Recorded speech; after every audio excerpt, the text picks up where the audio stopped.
Oi, gente, bom dia, tudo bem? Olha, eu nunca fiz, eu vou tentar fazer agora, um vídeo falando dos quadrinhos, né, que ontem a gente fez um videochat, então eu vou abrir os quadros aqui para vocês verem, tanto da moldura quanto da arte que eu usei, para a gente explanar um pouquinho mais fácil com a visualização dessa arte, tá bom? Então vamos lá, meninas. O que que acontece? A gente tem eu montei para mim dois arquivos separados. Por quê? Porque daí a gente sempre deixa uma matriz, né, que é a moldurinha, e aí a gente sempre pode estar usando ela com outras artes. Nesse caso aqui, eu tenho aqui no meu ateliê, eu tenho uma impressora que ela imprime o A3. Então, como eu quis fazer um quadrinho com uma moldura personalizada para mim, para o tema da minha festa, né, do tema do meu projetinho, eu acabei fazendo esse projetinho na folha A3, porque eu queria fazer a impressão, tá bom? Caso eu não tivesse a folha A3, eu tenho depois, eu posso disponibilizar para vocês esse mesmo arquivo separado em partes. Qual seria a diferença? É que aí vocês vão ter que montar, né? Imprimir várias folhas e ir montando ele. Pois bem, aqui vocês estão reparando que eu não estou usando marca de registro. Por quê? Porque eu não tenho um paint cut tão correto que seria aquele onde a gente bota uma sangria bem pequenininha no entorno da arte e faz o recorte, tá? Observem também que aqui eu fiz duas cores de linha, né? Então, vocês estão vendo aqui que as linhas de cortes, elas estão em vermelho, e as linhas de picote ou vinco, como cada um trabalha de um jeito, eu gosto mais do picote do que do vinco, porque eu acho que o vinco ele corta o papel e não me agrada muito. Então, eu prefiro o picote.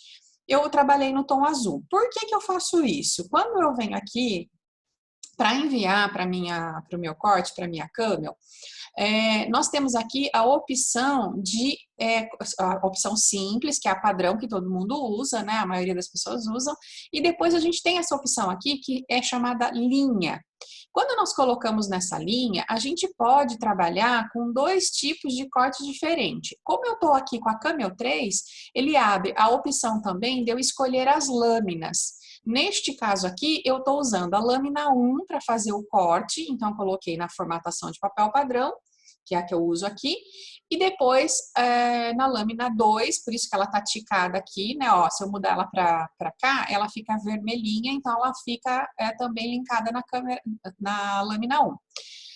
Como eu fiz ela para cortar na lâmina 2, o que acontece? Eu coloquei ela aqui na lâmina 2 e na linha azul, que está aqui marcadinho azul, eu coloquei a configuração de picote. Por isso que os meus projetos eu sempre trabalho com cor de linha, porque eu sempre uso esse padrão de linha, tá bom? Então, caso você tenha essa opção, eu acho bem legal porque você poupa a sua lâmina. Então, eu posso ter uma lâmina um pouco mais gasta no slot 2 da minha Camel e posso estar usando ela somente para picote, tá? E a lâmina boa, que é a lâmina que eu estou fazendo o corte, eu não fico fazendo aquela pressão, né, batendo ela na folha, porque muitas vezes acaba cortando, desgastando ponta, enfim. Então, eu acho que assim você tem uma maior durabilidade do seu material, tá bom? Aí, feito isso, eu vou imprimir, vou mandar para a Camel, vou recortar. Como ela não tem marca de registro, vocês estão vendo que eu passei bastante aqui, né, ó, a arte. Por quê? Porque aí a Camel ela vai cortar bem próximo disso, mas ela não vai cortar rente. Se eu fizer uma arte só com um pouquinho assim de sangria, é provável que ela corte fora, porque ela não tem as marcas de registro para se localizar dentro do corte da folha.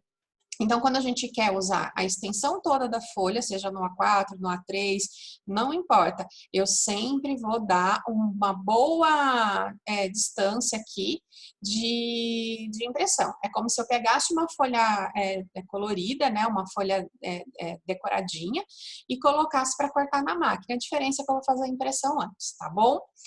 Aí, na arte dos quadrinhos. Como que eu costumo fazer as minhas artes dos quadrinhos? eu sempre coloco um fundo, né? Aqui eu usei 2 papéis de fundo, então eu usei esse e usei esse outro aqui, deixa eu até desagrupar. Eu usei esse outro, então eu trabalhei com 4 quadrinhos e eu usei 2 papéis de fundo. Aí, eu costumo fazer de que forma? Eu faço a impressão, tá? Do quadrinho, já colocando a arte que eu quero no quadrinho. Percebam que aqui nós temos a linha vermelha, eu tenho uma sangria, ou seja, eu estou passando a minha arte fora do meu corte, para a gente não correr o risco de ficar com acabamento branco nas bordinhas, tá?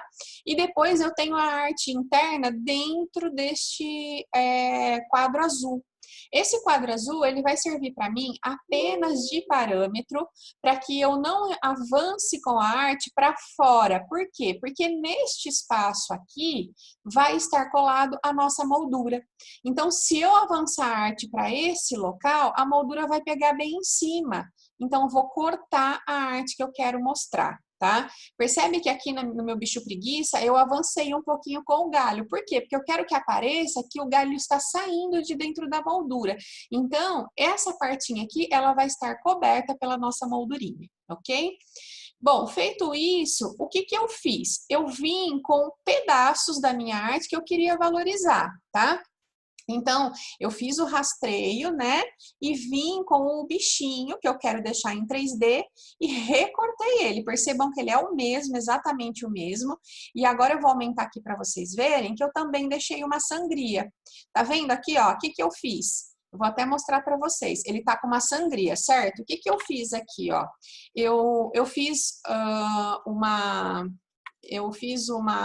sangria, só que eu não coloquei cor branca. Eu coloquei um fundo que, para mim, assemelhou com o fundo que eu estou usando. Aquarelado, um risco diferenciado. Nossa, Gica, como que você fez esse fundo? Eu posso fazer ele de diversas maneiras, né? Então, aqui estava o rastreio, né? Vamos imaginar que aqui está o meu elemento que eu quero fazer. Eu vim aqui, eu rastreei esse elemento, né? Eu tenho 2 formas de rastrear. Tem gente que faz o rastreio assim, ó, rastreia, rastreei, aí eu vou dar o espaço que eu quero. Então, eu vou deslocar para o tanto que eu quero, né? Porque eu não vou usar tão recortadinho assim. Então, eu vou abrindo ele até o ponto que eu acho que tá legal para mim. Ah, esse ponto tá legal. Então, você tá vendo, ó, que eu rastreei ele de um jeito que ele fique bom. Aí, observa que aqui ele ficou com uns recortinhos no meio das folhinhas, e eu não quero esse recorte. Ai, Gica, o que que eu faço? Eu clico com o botão direito e vou em liberar caminho composto. Então, ele vai tirar todas essas partinhas que eu não quero. Então, eu vou selecionar essas partinhas que eu não quero e vou excluir, tá bom?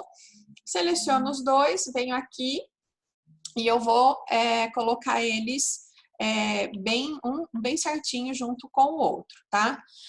Eu gosto muito dessa forma de rastreio. Por quê? Porque ela é mais rápida e ela não carrega tanto o estúdio. Tem uma outra forma de rastreio que você rastreia tudo e corta, que é essa forma aqui, ó, rastrear e destacar. Ela é ótima, só que o problema dela é que ela é um pouco mais lenta, mas ela funciona super bem. Ah, Gica, beleza. Aí, se você fez isso, quando você jogar ele em cima do papel, ele vai pegar o papel de fundo. Então, se você está fazendo a impressão numa folha branca, ele vai ficar com essa bordinha branca. Eu não gosto muito dessa bordinha branca. Então, o que que eu faço? Eu venho aqui nesse rastreio de novo. Deixa eu enviar para trás isso aqui. Eu venho nesse rastreio de novo e dou um outro deslocamento, tá? Não precisa ser muito. Eu costumo usar mais ou menos uns 100, 150, tá? Vamos por 150 aqui. Eu coloco um outro rastreio para ele ficar bem denso, tá? Então, eu vou liberar aqui de novo para tirar aquela pontinha ali que eu não quero. E aí, eu trabalho com papel aqui dentro. Então, vamos imaginar que eu queria colocar um papel aqui. Eu vou abrir lá meu projetinho de bosque para vocês verem. Vamos pegar um outro papel para vocês verem como eu fiz, tá? Espera aí. Ó, então, vamos supor que eu quero colocar esse papel aqui de fundo. Eu clico e arrasto para dentro da minha nova sangria, tá?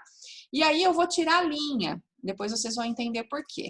Vou agrupar esses dois aqui e vou colocar dentro da minha sangria. Percebe, então, que agora ele não vai mais ficar com aquele fundo branco da folha. Ele vai ter uma sangria para não cortar nenhuma parte do bichinho, mas ele vai ter um fundo, tá bom? Então, ele fica com a impressão de mais próximo à arte que eu estou usando. Dica, eu quero usar esse fundo aqui que você usou na arte. Tudo bem, você pode pegar esse mesmo fundo, vir aqui e recortar o que você quer, ou arrastar para dentro. E aí vem aqui e ele vai trabalhar com o mesmo fundo que eu estou trabalhando lá no quadrinho, tá bom? Isso daí é só uma dica que eu dou para vocês, para a questão de acabamento mesmo de produto, que eu acho que fica mais bonito do que aquela borda branca. E também não deixar uma borda branca muito grande, né? Eu acho que a borda ela tem que ser uma coisa delicadinha. Aí o que eu fiz? Como eu trabalhei com 4 quadrinhos, eu fiz ele em etapas. Eu peguei tudo aquilo que eu queria destacar em cada quadrinho, né? Então, cada quadrinho vocês estão vendo aqui, ó, por exemplo, aqui eu fiz, eu coloquei aqui para vocês a preguiça, eu coloquei em 3D, o cervo eu coloquei em 3D, a corujinha, a ursinha, a raposinha, as borboletas, tá? Então, tudo eu coloquei em 3D, tá? E aí eu fiz a impressão numa folha só de tudo que eu queria destacar, então eu deixei tudo isso junto, né? Opa, peraí que eu avancei muito. Eu deixei tudo isso recortando numa folha só, e aí vamos para a questão do quadrinho. O quadrinho eu coloquei numa folha A4, como vocês podem ver, é possível encaixar ele numa folha A4. E aí eu usei aquele mesmo princípio. Fui lá, mandei imprimir, óbvio, né? Mandei para minha máquina de corte. E aqui percebem que eu desmarquei o azul. Por quê? Quando o azul ele está vivo, significa que ele está cortando. Mas eu não quero ele cortando. Então, o que eu fiz? Eu desmarquei ele. Então, eu estou usando apenas a linha vermelha. Essa linha vermelha vai ser a minha marca de corte. Eu só quero cortar. Esse quadrinho não tem dobradura, ele só tem um recorte, tá bom? Então, o que eu fiz? Eu fiz o recorte do quadrinho, imprimi e aí fui para a montagem. Tá bom, gente? Eu acho que deu para entender como eu procedi nesse caso aqui. Me perguntaram também da borboletinha, ó. Percebe que já tem uma borboletinha aqui. Então, o que eu fiz? Eu vim com essa borboletinha e recortei ela. E depois, eu fiz ela dupla, eu fiz 2 dessa. Então, eu peguei, colei essa partinha só e eu vinquei um pouquinho essa asa para ela ficar para o alto. Então, aí eu vim e apliquei ela em cima dessa. Então, deu aquela impressão que a borboletinha está voando, né? Fica bem bonitinho. Eu fiz isso com as 2 borboletas, na verdade.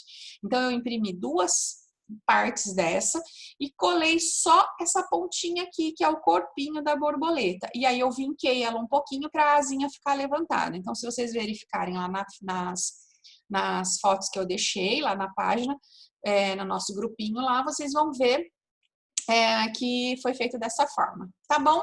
Eu acho que assim vai ficar bem mais fácil da gente entender melhor, né, a dinâmica do quadrinho. Eu espero que vocês façam bastante. E caso vocês queiram que eu explique alguma coisa, me avisa que a gente vai gravando. Eu tô falando do quadrinho porque foi uma coisa que, assim, a gente conversou ontem no nosso chat, né, ao vivo lá. E também eu acho que é uma coisa que tem bastante gente fazendo. As mamães estão pedindo para fazer em casa. Você pode oferecer como porta de maternidade, você pode oferecer para o quartinho da criança. É uma opção legal porque não é uma coisa muito cara, a mãe pode ir trocando as personagens conforme a criança vai crescendo. Então, eu acho um produto que ele pode ser vendido em vários momentos, tá bom? Espero que vocês tenham gostado e espero também que tenha dado certo o que eu gravei, porque eu não tenho ideia se está funcionando ou não, mas eu espero que tenha ficado bom. Beijo para vocês, sucesso, foco, fé e nas adversidades que a gente ressignifica as coisas e que a gente consegue criar e evoluir. Usem o tempo da quarentena com sabedoria para, quero melhorar minha página, quero divulgar meu trabalho. Então, assim, o foco nesse momento não está sendo tanto vendas na sua área, ok. Então, vamos focar em crescimento, vamos focar em planejamento, vou programar o que eu vou fazer, sei lá, para o Dia das Mães, a minha Páscoa não está sendo muito legal, então eu vou focar na próxima data comemorativa e contem comigo, tá bom? Beijo, beijo, beijo, fiquem com Deus.